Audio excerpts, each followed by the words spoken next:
Hi friends, ఈరోజు బెండకాయ టమాటా curry చేయబోతున్నాను ఫ్రెండ్స్. ముందుగా బెండకాయలు కట్ చేసుకున్నాను. తగినంత నూనె పోసుకొని ఉల్లిపాయ పచ్చిమిర్చి వేగిన తర్వాత బెండకాయ ముక్కలు వేసాను ఫ్రెండ్స్. బెండకాయ ముక్కలు కూడా దోరగా వేగిన తర్వాత టమాటా వేసాను. టమాటా మెత్తబడిన తర్వాత ఉప్పు కారం పసుపు అన్నీ కలుపుకొని కొంచెం నీళ్లు పోసి మగ్గించుకుంటే బెండకాయ టమాటా కర్రీ అయితే రెడీ అయిపోతుంది ఫ్రెండ్స్.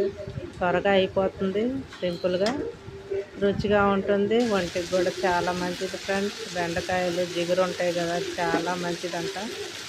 కానీ ఇంట్లో ఎవరు తినరు బెండకాయ. అసలు వెజ్ అనేది తక్కువ ఫ్రెండ్స్, ఎక్కువ నాన్ వెజ్ వాడతాము. అప్పుడప్పుడు బెండకాయలు దొండకాయలు కూడా వాడాలి కదా. నేను అందుకనే పిల్లలకి ఎలా తినిపించాలా అని నేను పప్పులో కానీ చికెన్లో మటన్లో అలాగా వెజిటేబుల్ కూడా వేసి వండుతూ ఉంటాను ఫ్రెండ్స్. అందుకనే ఈరోజైతే సింపుల్గా వండాను. ఫ్రై చేస్తే అంత బెనిఫిట్ ఉండదు.